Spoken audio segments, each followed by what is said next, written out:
Hola a todos y bienvenidos al segundo episodio de nuestra serie sobre cambio climático. Mi nombre es Agus y en este episodio exploraremos uno de los aspectos más urgentes y desafiantes de nuestro tiempo, los impactos del cambio climático. Para ello tenemos como invitado a Mario Salas. Él es parte de la ONG Solidaridad y nos va a contar un poco más sobre él mismo y sobre lo que hace. Muchas gracias, Agustina. Es un placer estar acá y conversar con ustedes sobre el cambio climático, un tema muy importante para nuestro país. Y bueno, ya me presentaste, soy Mario Salas Mayereyer. Estoy como representante legal de Solidaridad en Paraguay. Soy administrador de empresas de profesión. También soy ex becario de Becal y me fui a estudiar una maestría en agronegocio en Australia. Y luego de eso ya directamente entré en el sector de ONG acá en Paraguay a través de Solidaridad. Excelente. María nos va a ir hablando también un poco más qué es lo que hace la organización Solidaridad en Paraguay a medida que avanzamos con el capítulo, pero para iniciar un poco queremos saber cuál es el sector que más se ve afectado por el cambio climático en Paraguay. Bueno, nosotros como Solidaridad trabajamos muy de cerca con los pequeños productores. Estos productores en su mayoría trabajan más bien un enfoque de agricultura de subsistencia, no tanto una agricultura comercial. Nosotros estamos trabajando para que ellos puedan hacer esa transición hacia una visión más empresarial de su actividad. Y bueno, nosotros creemos que los productores pequeños son los más susceptibles a los cambios en términos de cambio climático. Sería para nosotros el patrón de lluvias, por darte un ejemplo muy específico, las sequías prolongadas. Si bien son efectos que ya estaban presentes antes, lo que nosotros pudimos identificar a través de nuestros trabajos es que esa intensidad aumentó. Las sequías son más prolongadas, las lluvias intensas aumentaron en milimetraje y eso también causa un efecto adverso en las actividades agropecuarias. Ya, entonces lo que está pasando en resumidas palabras es que sigue habiendo la misma cantidad de lluvias, pero cambian los patrones, es decir, ahora las lluvias caen más constantes y por ende después hay más sequías. ¿Es más o menos así lo que está pasando? Y más o menos, yo no diría constante porque justamente un problema que hay es en la planificación. Antes se podía planificar mejor, digamos, se esperaba un patrón X de lluvia para tal cultivo. En cambio, hoy ese patrón no es tan preciso, es más volátil. Entonces, eso también le obliga a los productores a ajustar los calendarios de producción, ¿verdad? Y eso es en productores que ya manejan esos datos. Entonces estamos hablando de productores que ni siquiera registran esos datos de pluviometría. Entonces no tienen, digamos, datos en los cuales basarse para tomar decisiones. Entonces esa es una parte crítica que nosotros identificamos. Antes era creencias populares o mi abuelo me dijo que se sembraba a tal fecha y en cambio hoy en día se requiere mucho más manejo fino de los datos. Nos hablabas que trabajan mucho con pequeños productores. Queríamos saber si ellos son sensibles también a lo que es la seguridad alimentaria y si podrías explicarnos un poco cómo esto nos afecta. Sí, totalmente. Bueno, la agricultura es una de las actividades más arriesgadas, vamos a decirle, porque no solamente existen riesgos de producción, sino también riesgos climáticos, financieros, riesgos personales del propio productor. Entonces, un productor que no puede, digamos, producir su propio alimento, entra en una categoría de vulnerabilidad que después también eso se traduce en falta de nutrición para sus hijos, que no pueden irse al colegio, no pueden aprender, no pueden desarrollarse como personas.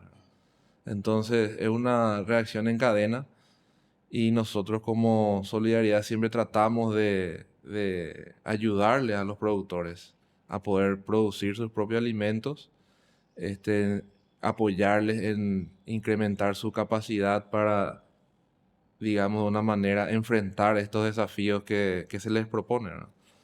En términos de sequía, de falta de agua potable, ¿verdad? Falta de semillas, insumos para la producción. Entonces, todo eso nosotros podemos ayudar siempre catalizando diferentes actores, no 100% de solidaridad, sino para que esto sea sostenible, tiene que estar involucrado otros actores también de la cadena, el gobierno local, otros actores privados también. Y bueno, un manejo un poco más holístico para que esto tenga una respuesta positiva para esa población más vulnerable.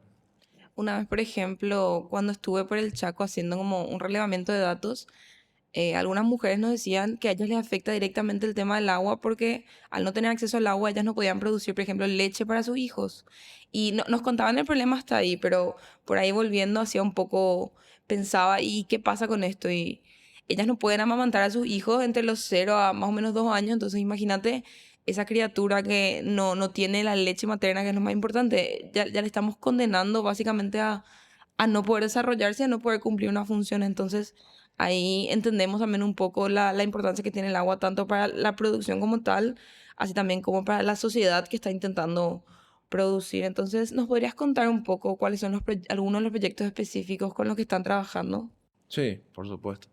Bueno, nosotros trabajamos en toda la región paraguaya, digamos, en todo el territorio nacional. Estamos en la región oriental con proyectos de soja y en la región occidental estamos culminando ya varios proyectos de producción sostenible de carne, un proyecto con ganaderos en el Chaco, diferentes tipos de modelos de producción, de cría, engorde, ciclo completo, donde hicimos estudios de caso, de cómo las buenas prácticas ganaderas tienen una incidencia en la captura de carbono, específicamente en pasturas, bien manejadas versus pasturas degradadas.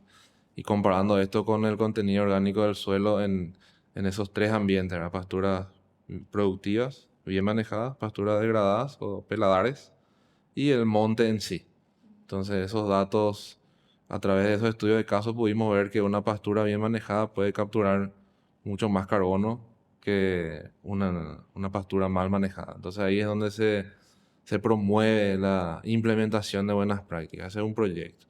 Otro proyecto muy grande que tuvimos, que culminó en el 2021, fue Chaco Sustentable, donde trabajamos con comunidades pequeñas de productores lecheros cooperativizados. También trabajamos con comunidades indígenas en el distrito de Teniente Irala Fernández. Estas comunidades fueron Novoctás, Diez Leguas y El Estribo.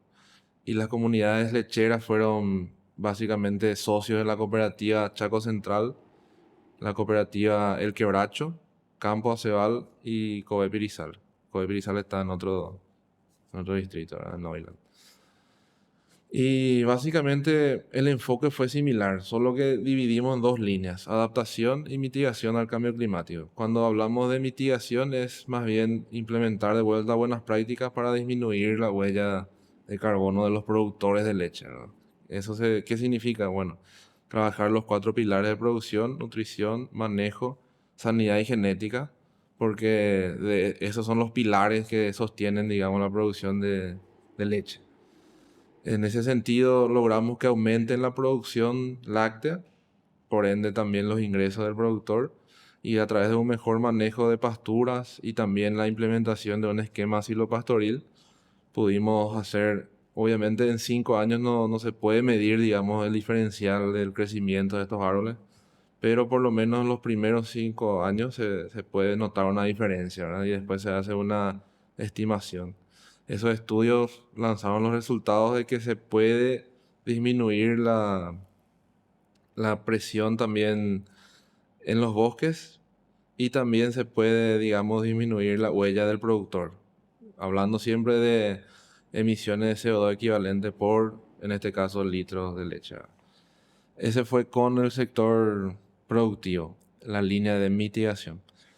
Y la parte de adaptación trabajamos con las comunidades indígenas. Ahí sí atacamos, digamos, el ángulo de inseguridad alimentaria a través de la promoción de cultivos de consumo, cultivos que ellos mismos conocen.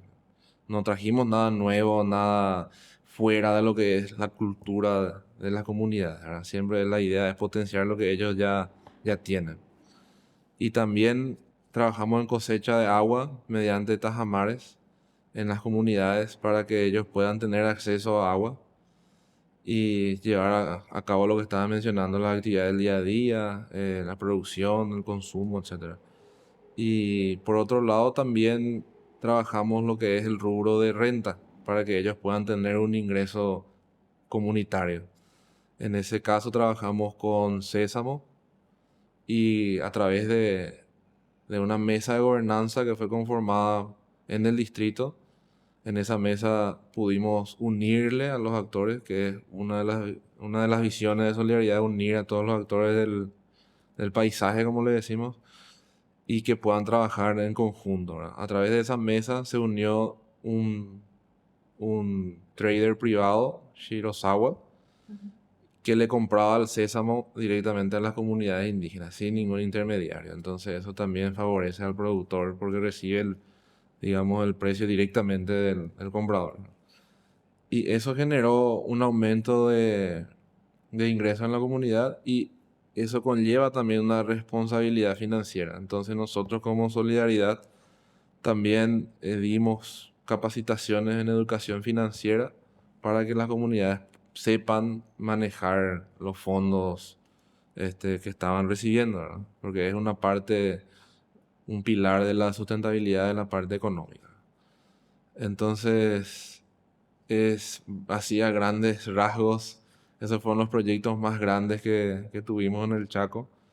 Y bueno, nosotros siempre seguimos con presencia allá y la idea es seguir trabajando con las comunidades indígenas porque por definición un proyecto tiene un inicio y un fin, pero se prueban los modelos, se testea a campo, se puede ver qué funciona y qué no funciona y lo que funciona tratar de escalar, ¿no? Entonces la idea nuestra es continuar trabajando más líneas de adaptación, porque si bien sabemos que Paraguay no es tanto, siguiendo el argumento a nivel nacional, no somos emisores nosotros de gases de efecto invernadero así a gran escala en comparación con otros países más grandes, sino más bien nosotros tenemos que adaptarnos al cambio climático, ¿verdad? Sí, justamente en otros episodios hablábamos de la vulnerabilidad que tiene Paraguay, sobre todo la región del Chaco.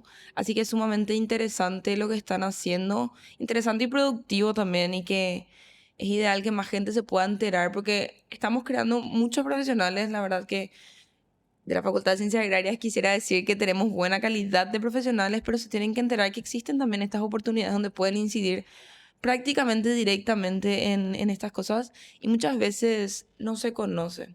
Pero volviendo un poquito a que hablábamos de la parte del Chaco, que creo que prácticamente la gente que está en el ámbito es la que más conoce lo que está pasando ahí y realmente está existiendo una emergencia por las mismas características que tiene el Chaco. Todos lo que básicamente sabemos es que es un lugar súper seco, está lleno de sal y esto impacta prácticamente cuánto, el doble en lo que sufre la gente que está allá, que está desconectada, que no tiene los servicios básicos de agua.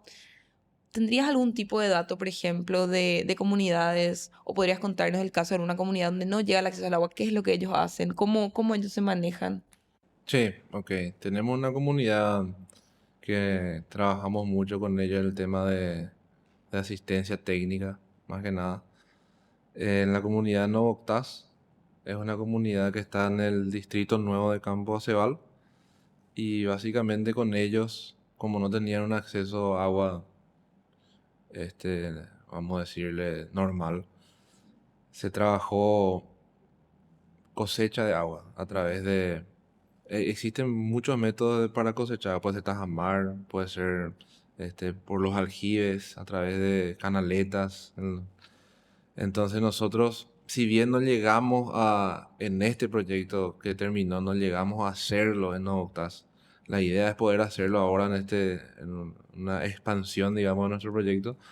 Pero sí, una comunidad que no tiene acceso a agua, ¿cómo lo podría hacer? Y a través de lo que te comenté, tajamares, en cosecha de agua por medio de lluvia, en aljibes. Y básicamente eso es lo que podrían hacer en esas regiones que te estoy mencionando.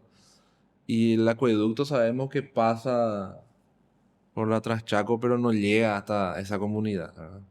Y el acueducto también, si es un gran paso hacia adelante, sin duda, también tiene digamos, Falencias. exacto, ciertas falencias que impide alcanzar estas comunidades, por ejemplo. Entonces ahí es donde se necesita más recursos de parte del municipio para poder asistirle a estas comunidades más vulnerables. Y también yo diría y agregaría el tema de la planificación territorial.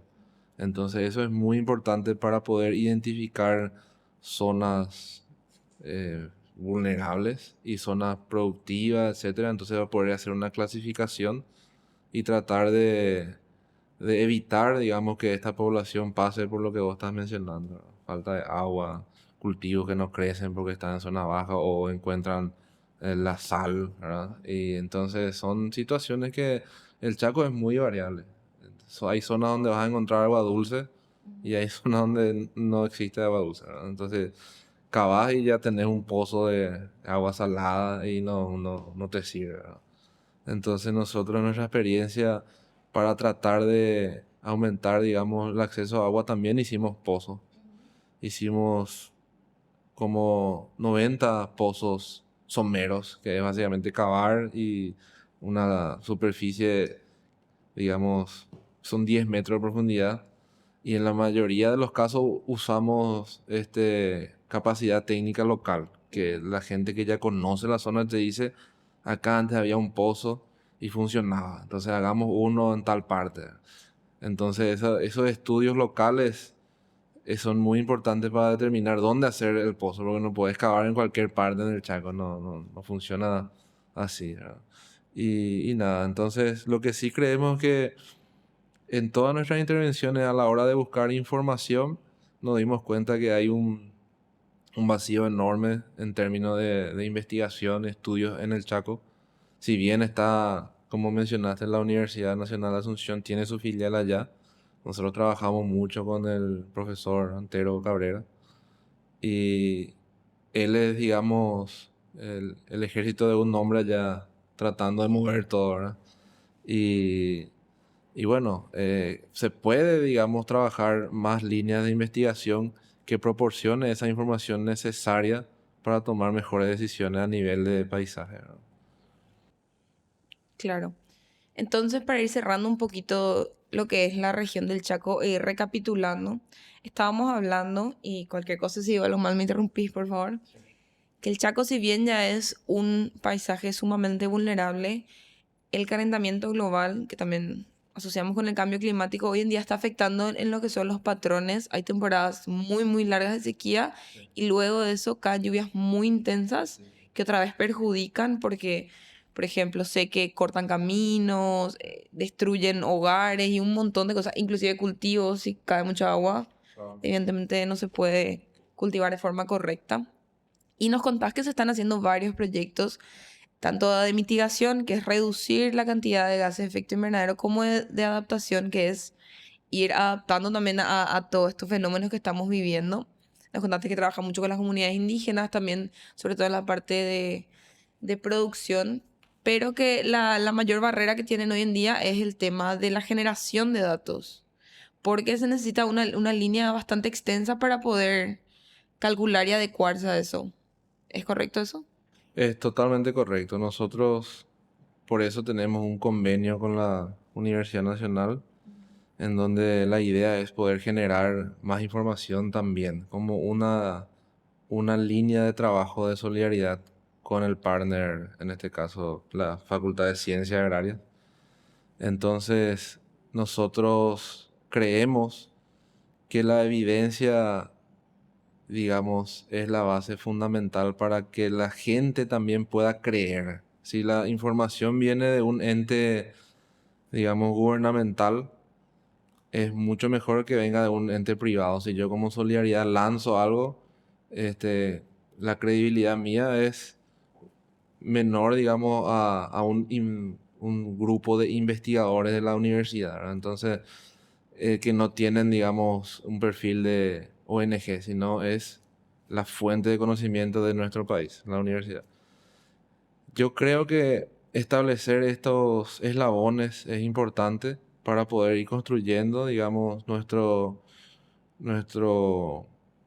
nuestra base de datos propia y no depender más de información externa. Porque la mayoría de los estudios son de fuentes externas, nuestro censo del 2008. Entonces ahora vamos a tener, ojalá, el nuevo censo. Ojalá. Y son todos, digamos, son todos pasos que nos llevan adelante. Pero yo creo que al final, y resumiendo un poquito, sí falta investigación, falta invertir mucho en investigación. Nosotros hacemos lo que podemos desde nuestra trinchera, vamos a decirle, y nos gustaría ver que también se colabore un poco a nivel nacional en esa búsqueda de información y formación de profesionales, ¿verdad? Porque eso es lo que también nos dimos cuenta que falta en el Chaco, invertir un poco en lo que es la formación de técnicos, formación de profesionales que conozcan el Chaco, porque no es lo mismo un egresado de la Oriental que se vaya a trabajar en el Chaco, lo primero que aprende son todas las características diferentes que hay en el Chaco, lo que vos Claro. mencionás, la sequía, las lluvias, los caminos, las distancias, Sí. cosa que para ejecutar un proyecto es fundamental, ¿verdad? La distancia en el Chaco es totalmente Otra historia. otra historia, sí. Y bueno, y eso. Bueno, y este podcast está dirigido sobre todo a los jóvenes, así que un poco esperando que si alguien nos está escuchando por ahí pueda sentirse identificado con todo esto que está pasando y pueda también hacerse parte. A veces yo te hablo como joven que recién me recibí, es un poco difícil encontrar estos espacios. Los jóvenes corren básicamente a lo primero que encuentran por claramente una necesidad económica, de tiempo, pero ¿cómo pueden llegar a estos espacios? No te digo específicamente acá, pero ¿cómo pueden incidir de alguna manera? Bueno, nosotros vimos la necesidad justamente de integrar más la juventud, porque en nuestros proyectos la juventud en las diferentes comunidades lecheras, comunidad indígena, etcétera, la juventud demostró mucho interés Ujú. y son ellos los agentes de cambio porque, digamos, ellos están más al día a día con la tecnología, son más abiertos, digamos, en su mentalidad, entonces absorben más información en comparación a una población un poco más de edad, ¿verdad? Más conservadora, productores conservadores, como le decían. Entonces, nosotros como Solidaridad, al menos lo que queremos hacer es tener un programa de pasantías Ah, a excelente. través de este convenio nuevo que tenemos con la facultad, entonces establecer un programa de pasantías para que los jóvenes puedan venir, puedan ver todo lo que hacemos, los proyectos, puedan, como se dice, empaparse, ¿verdad? En lo que es las acciones en diferentes niveles. Y como nosotros somos una organización muy conectada con el agro, nuestra idea siempre es que el productor pueda producir más, mejor y en armonía con el medio ambiente. Entonces yo creo que la Facultad de Ciencia Agraria está directamente relacionada con nuestro trabajo, ¿verdad? Entonces sí, hay espacios que los jóvenes podrían llenar. Son bienvenidos acá cuando quieran, si quieren buscar información. Nosotros generamos un poquitito de la información que hay sobre el Chaco en términos de pastura, captura, etcétera, captura de carbono y también las líneas que te mencioné de adaptación, de producción de sésamo, todos esos datos están disponibles, ¿verdad? Tuvimos apoyo también de la universidad y también apoyamos a los tesistas en su momento, entonces queremos que la juventud no tenga miedo de acercarse y de involucrarse porque depende de nosotros mover, ¿verdad? Yo Vos como todavía joven también, me no te estoy considero excluyendo. joven. Sí. Y bueno, en mi caso al menos yo tuve la oportunidad de tener esa beca, me fui a estudiar y me quedé acá en Paraguay para poder devolver, digamos, mi parte, como se dice, y me estoy quedando ya el quinto año después de haber regresado. Entonces, no tengo planes de irme, quiero continuar en Paraguay, yo sé que hay mucho trabajo y la idea es que la gente también se sienta viendo estas historias que tenemos para contar, ellos sepan que también pueden lograr esto y mucho más. Hay gente que necesita ese empujón y nosotros creemos que la motivación de ver el cambio, esos productores felices de ahora ya puedo darle de comer a mis hijos, ahora ya tengo acceso a agua. Esa felicidad es lo que le motiva a uno a seguir trabajando por el cambio, ¿verdad? La verdad que comparto, Mario, todo lo que decís. Y para ir cerrando un poco y no dejar de lado la región oriental, queríamos consultarte rápidamente si nos podrías contar. Hablábamos del Chaco, ¿verdad? Por ahí tenemos esa señal de alerta en el Chaco, pero todo lo que nos rodea, el resto de la región oriental, acá lo que nos queda cerca, lo que nos queda un poco más lejos, también se está viendo afectado por el cambio climático. Pero quizá podemos ver menos los impactos porque no nos es tan evidente. Pero podrías contarnos si tienen algún tipo de experiencia, cómo nos está afectando en esta región del país. Bueno, en la región oriental también, digamos, el impacto se ve en el patrón, siempre hablando de agricultura, ¿verdad? El patrón de lluvias, también la presencia de enfermedades, de malezas. Todo el calendario agrícola que nosotros antes usábamos se fue modificando y se tiene que ir ajustando, ¿verdad? Entonces, más bien por ese lado afectaría a nosotros en la intensidad más que nada y Ujú. la variabilidad de la frecuencia de lluvias, variabilidad de intensidad. Entonces yo diría que va más por ese lado, para no entrar tanto en Sí, términos muy técnicos, pero va claro. por ese lado. Y como te mencioné anteriormente, el productor siempre está enfrentando diferentes riesgos, y en este caso sería el riesgo climático, ¿verdad? Que es en mayor o menor medida le afecta a la persona que no está, digamos, a un día a día tomando datos, o sea, registrando datos, porque para nosotros el registro de datos es una buena práctica que hay que implementar. Estamos hablando de productores que no lo hacen, entonces son más susceptibles a esos cambios porque no planifican en base a información. Versus un productor que tiene todo anotado, tiene su planilla de Excel, ni siquiera un programa muy... Con una planilla de Excel ya es más que suficiente para poder tener los datos en un solo lugar y poder planificar en base a información, ¿verdad? Esos productores que tienen este sistema de información son menos vulnerables que los otros, ¿verdad? El efecto es similar en ambas regiones por lo que te mencioné, pero es básicamente adaptarse, ¿verdad? Sí. A lo que está sucediendo. Y teniendo en cuenta que Paraguay es un país sumamente agropecuario, todo esto que estamos hablando ya tuvo un impacto en lo que son, por ejemplo, las exportaciones hacia nivel macro, hablando ahora. Sí, bueno, siempre que existe una sequía fuerte, una helada, todo eso afecta en la producción, ¿verdad? Y nosotros sabemos que dependemos mucho del agro, como mencionas bien, y nuestras exportaciones bajan, entonces el ingreso de divisas también, ¿verdad? Que es lo que desestabilizó hace poco el tema del dólar. Entonces son todas variables que influyen en nuestra economía, ¿verdad? Entonces, desde un punto de vista económico, es fundamental que el Paraguay siga produciendo más y mejor, ¿verdad? Entonces, nosotros queremos acompañar en ese empuje para que sea de una manera sostenible y no en detrimento de nuestros recursos naturales, ¿verdad? Ese es, digamos, en una línea lo que... Sencilla. Sí, Claro, porque a la larga, aunque estemos un poco alejados de lo que es el tema de producción o cambio climático, nos va a afectar. Ya eventualmente vamos a ver un poco los impactos. Es cuestión de estar un tanto sensibilizados a eso para saber también a qué se asocia. Y esas fueron básicamente las preguntas que hoy teníamos para Mario. Creo que la mayoría de las preguntas fueron totalmente evacuadas. Inclusive nos quedamos con más preguntas. Pero para ir cerrando este capítulo y que la gente, recordarle a la gente que si tiene algún tipo de consulta, pregunta, nos pueden hacer llegar sin problema y de alguna manera vamos a generar esa pequeña información. La mayoría de las informaciones realmente ya están generadas, es un poco encontrar esa información y bajar a lo que necesitamos. así es. Muchísimas gracias, Agustina, por el espacio y como les dije desde un principio, Solidaridad está abierto a recibir a los estudiantes, profesionales recién egresados. Podemos conversar, mostrarles lo que hacemos, lo que queremos hacer. Y la idea nuestra es siempre conectar a Ujú. los actores en los diferentes niveles y el objetivo principal nuestro es alcanzar ese desarrollo sostenible de nuestro país, ¿verdad?